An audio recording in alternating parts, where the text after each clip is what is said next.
నా పేరు కన్నమంజయ్య. గౌరవ పెద్దలు ఈ రాష్ట్ర రథసారథి భారతీయ జనతా పార్టీ రాష్ట్ర అధ్యక్షులు బండి సంజయ్ గారి నాయకత్వం లోపల పాలన లోపల దళితులకు స్థానం లేదు. వారు కార్పొరేటర్ ఉన్నప్పుడు నేను ఎంపీటీసీ, వారు 2014 ఎమ్మెల్యే చేసినప్పుడు నేను 2014 ఎమ్మెల్యే, ఆయన 2018 ఎమ్మెల్యే పోటీ చేసినప్పుడు నేను 2018 ఎమ్మెల్యే పోటీ చేసిన. ఆయన అదృష్టం మంచిగా ఉన్నది, ఎంపీ టికెట్ ఇచ్చారు.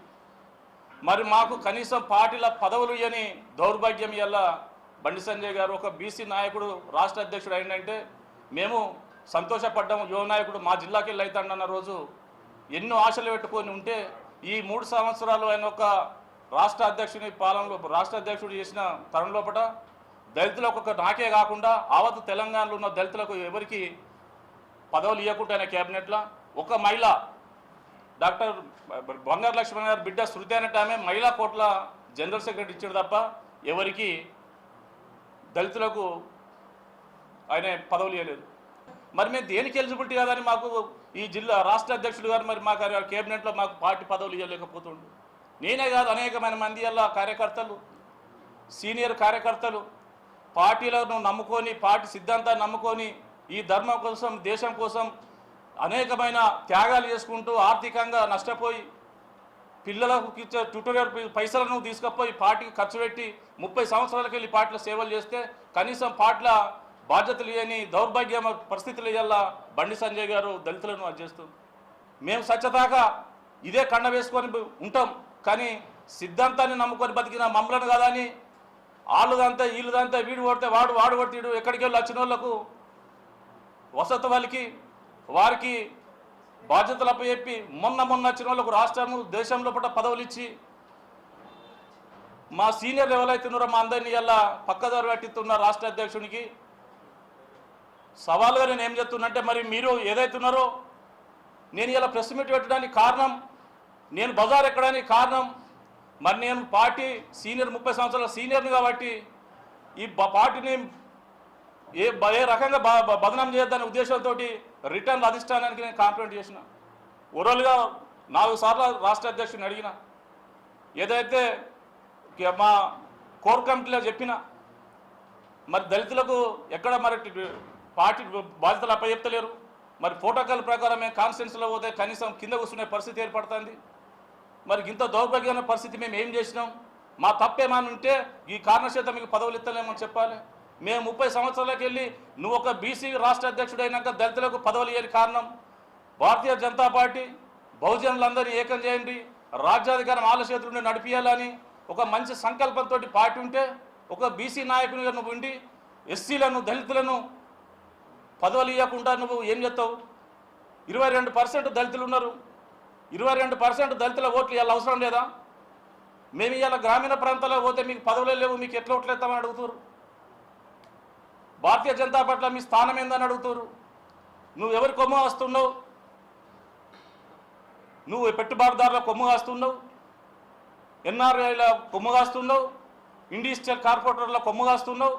నీకెవడైతే ఏదైతే నీకు ఆర్థికంగా సపోర్ట్ చేసిన వాళ్ళకు కొమ్ము కాసి నిన్న వచ్చిన వాళ్ళకు మొన్న వచ్చిన వాళ్ళకు సంక్రాంతికి జైన్ అయితే దీపావళికి మన దసరాకు జైన్ అయితే సంక్రాంతికి పదవి ఇస్తావు అసెంబ్లీ ఇన్ఛార్జిగా.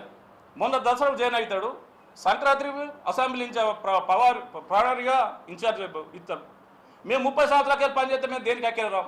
నేనే కాదు నా సొంటలు అనేకమైన మంది దళితులు అదేవిధంగా సీనియర్ కార్యకర్తలు ఇలా రోడ్ల మీద పడి నమ్ముకున్న సిద్ధాంతం కోసం ఇంకోలో చెప్పుకోకుండా ఈ వీరి నాయకత్వంలో కూడా 3 సంవత్సరాల కాలం అయిపోయింది, పదవి కాలం అయినా ఇప్పటి వరకు కూడా ఈ ఏదైతే పార్టీని నమ్ముకుని ఉన్న సీనియర్లను కావచ్చు లేకపోతే దళిత నాయకులను కావచ్చు నేను అడుగుతున్న బండి సంజయ్ గారిని, ఇదే కరీంనగర్ అంబేద్కర్ స్టాచ్యూ కాడికి రాండ్రి.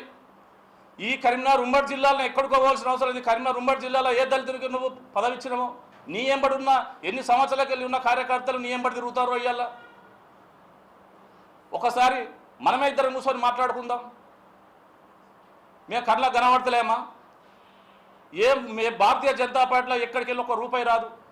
శ్రమపడి కష్టపడి సంపాదించుకున్న పైసల్లోకి వెళ్ళే కష్టపడి కార్యకర్తలను పోగు చేసి గ్రామీణ ప్రాంతాల లోపల సొంత పైసలతోటి గద్దెలు కట్టించుకొని సొంత పైసలతోటి కార్యకర్తలను జమ చేసుకొని మేము కార్యకర్తలను ఒక సిద్ధాంతాన్ని ఒక జాతీయ భావాలతోటి మేము పనిచేస్తే ఇవాళ కార్పొరేట్ వ్యవస్థ పట్టుకొచ్చి భారతీయ జనతా పార్టీలో ఇవాళ నీవు ఆలోచన విధానాన్ని చేంజ్ చేసినావు. నీ సిద్ధాంతం ఎక్కడ పోయింది? నీ ఆలోచన విధానం భారతీయ జనతా పార్టీ నేర్పింది అదేనా? మొన్న వచ్చిన వాళ్ళకు జాతీయ నాయకులు అవుతారు. మేము ఇన్ని సంవత్సరాలకి వెళ్ళి పార్టీకి పనిచేస్తే నీకు మేమే కాదు తెలంగాణ మొత్తంలో టోటల్గా ఎస్సీలలోకి వెళ్ళి నీ కేబినెట్లు ఎంతమంది ఉన్నారో చెప్పు. మరి చూసి ఇక్కడికి రావాల్సి వచ్చింది. ఇదే కాకుండా అధిష్టానాన్ని కూడా నీ మీద ఫిర్యాదు చేయాల్సి వస్తుంది. ఇవాళ అలా నువ్వు డిక్లేర్ చేసుకున్నావు. నీ ఎజెండా ఉన్నది నీకు పర్సనల్ ఎజెండా. ఏదైతే ఎన్ఆర్ఐలు ఇండస్ట్రియల్ వ్యవస్థ మీద ఉన్నోళ్ళు కోట్లాది రూపాయలు ఉన్నోళ్ళు నీకు కార్యకర్తలు వాళ్ళకి రేపు టికెట్లు ఇవ్వాలనే రీతిలో నీకు ఒక సొంత ప్రొఫార్మా తయారు చేసుకున్నావు. భారతీయ జనతా పార్టీలో సిద్ధాంతం లేదే. ఎవరైతే నిన్ను జోకేటోళ్ళు నీకు పైసలు ఇచ్చేటోళ్ళు కడుపు మండి మాట్లాడుతున్నాం. ఏదైతే పిల్లలకు చదువుకునే పైసలు మేము ఇంట్లో కిరాయిలు వండుకుంటా కిరాయిలు కట్టకుండా పాట ఎక్కడ మా నాయకుడు వస్తాడంటే పని చేయాలని ఒక సిద్ధాంతంతో అక్కడ సక్సెస్ చేయాలని ఒక ఆరాటంతో పన్నులకైనా గుద్దులకైనా పోలీసు లాఠీలకైనా భయపడకుండా పార్టీని 30 సంవత్సరాలకి నడుపుకుంటా వస్తే కనీసం పార్టీల బాధ్యతలు లేని దౌర్భాగ్య పరిస్థితులు లేని మమ్మల్ని దళితులను తయారు చేసినాం. మేము ఎక్కడికి వెళ్ళో రాలేదు.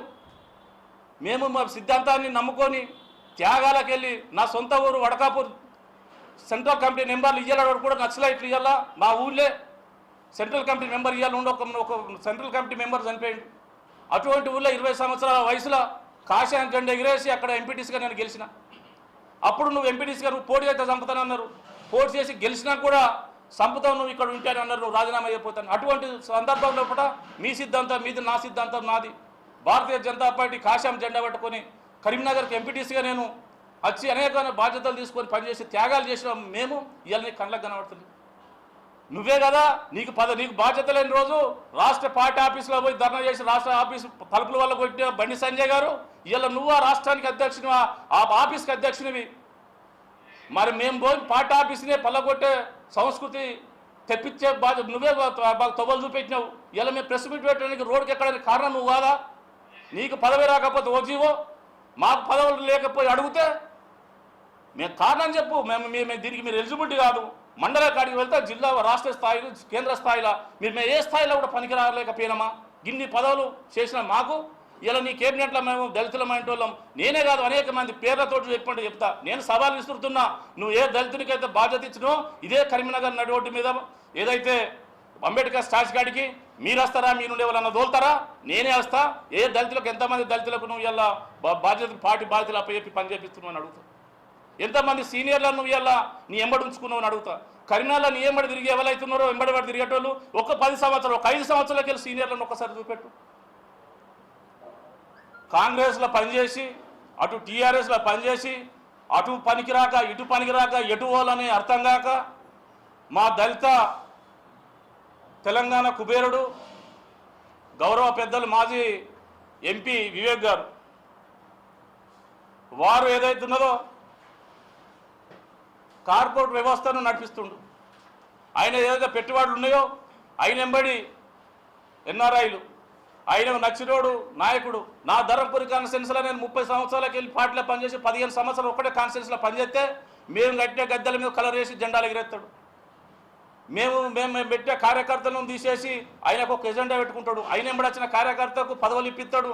ఇది ఏం బాధ్యత నీదంటే నాది వివేక్ గారి పార్టీ అంటాడు. కాంగ్రెస్లో ఉన్న వాళ్ళు గాల్లే, టీఆర్ఎస్లో ఉన్నప్పుడు గాల్లే, బీజేపీలోకి వచ్చినాక మళ్ళీ వాళ్ళ పెత్తనంతో ఆయన పనిచేస్తాడు.